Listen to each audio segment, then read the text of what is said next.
Magandang araw po sa inyong lahat.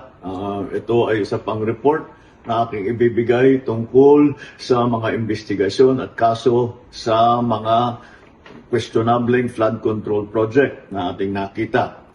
May babalita ko po sa inyo na ang passport po ni Saldico ay kanselado na.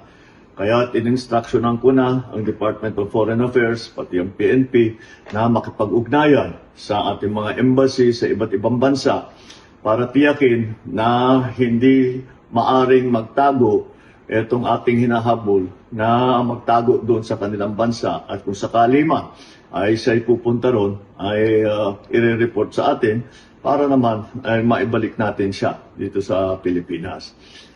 Kaugnay naman kay Sara Diskaya, sumuko naman siya kahapon sa NBI at nasa kustodya na siya ng NBI.